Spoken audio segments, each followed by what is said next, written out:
Are you a fan of men giving birth to Agent Orange deepfake Toyota Celica babies? Welcome to another edition of Magician Shuffles Cards while tackling social issues. Today, we're talking about a movie called Men. Now, I've been going to the movie theaters as of late, or the cinema, as you people from the United Kingdom say. You guys lost the war to farmers with diarrhea. Now, this movie actually came out this year in 2022 with a lukewarm reception distributed by A24. You know those artsy movies that only make sense to those that use rose quartz to align their chakras? Well, this is exactly that, but with questionable farts. Now, if you put a gun to my head and told me to recall any instance of the plot of this movie, or you're gonna shoot me, get ready to clean some dome from your walls. Also, the obligatory spoilers, but honestly, fuck you if you think me telling you the plot of this IBS of a movie is ruining it. The movie ruined itself with its obnoxious and long shots and illogical actions, and also the fact that every man is a terrible person message. Now, the movie itself is about a 7.2 that goes to a remote village somewhere in the United Kingdom. Now, of course, every man she encounters is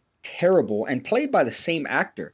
Now, I retardedly didn't realize this until after the movie, to where it was explained to me, because they actually did a reasonable job at making sure that the actor is different, even though they do have the exact same face, including a child. They actually deep-faked the actor's face onto a child, which was the only instance that I thought something was off, and it was only afterwards where I was told, no, it was the same actor playing every single man in the movie. Now, of course, you could assume that this was an artistic direction to let you know that every man is useless and the same exact thing. Honestly, I think I skipped this particular detail in the movie because I was too busy wondering why she would travel to an obscure village by herself and how she could potentially rent out a mansion. I mean, the house is massive. They never go into what she actually does for a job, but they do actually show her at some point in the movie doing some sort of meeting.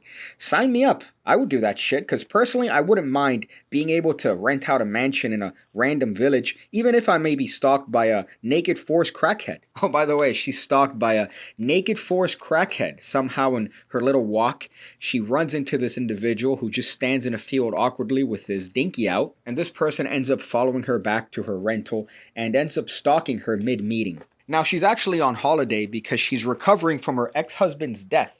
But they actually fought and she regrets it, whatever. It turns out that she had locked the door and he tried to reach her by jumping balconies, and then his hand slipped and he ended up impaling himself in a fence underneath their flat. Just call it a fucking apartment. Now, in her holiday, she gets stalked by a naked forced crackhead, and the cops are, of course, no help because all the men in the movie are made to be terrible and don't care about her peril. But then here's where it gets Nachos Bel Grande on the golden ratio of retardation. Inevitably, it leads to some sort of conflict where she has to fight off the forced crackhead and iterations of every man she's come in contact with throughout the entirety of the movie, which is not limited to the landlord, the crackhead, a priest, a cop, a pub owner, and a creepy kid. Now, let me read the specific part from Wikipedia so you understand the ridiculousness of the movie that I paid $23 to go and watch. Thank you, AMC Movies, for not only making my asshole 3 times its size with your ridiculous movie prices, but also subjecting me to that stupid Nicole Kidman advert before every single movie. Harper, who's the 7.2, runs over Jeffrey, who's the landlord.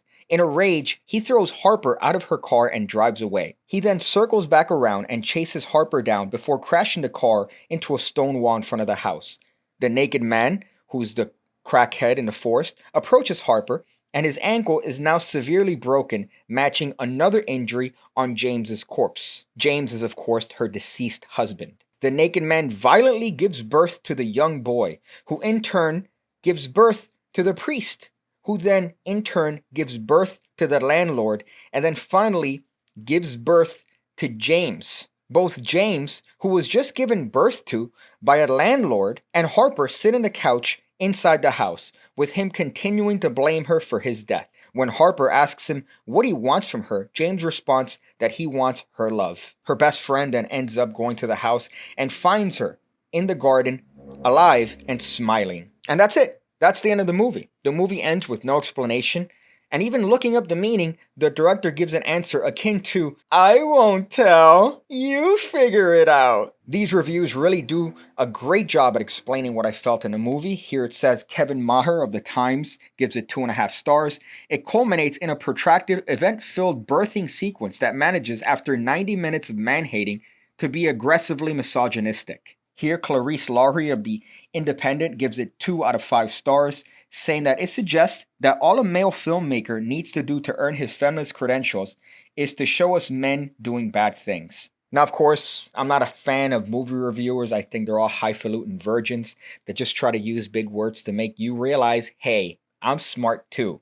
But I left this movie wondering what it is that I just watched. The quadruple birthing scene just didn't stop. At first I thought, oh, okay, all right, this is going to be artsy fartsy and one birth is enough. Then a second time, then a third time, then a fourth time. And I'm just wondering, is this comical at this point? By the third birth, the movie theater was laughing. And I definitely don't think that was the vision of the director. As a matter of fact, I recommend to block it. Go out of your way to go to the settings and block the movie because it's that bad. Anyways, I hope you guys enjoyed this movie review, watching me shuffle cards. If I'm still in the midst of doing some sort of shuffle, then I hope you enjoy the rest of the video. But as always, I don't know, make sure to actually wash between your nuts and your bumhole.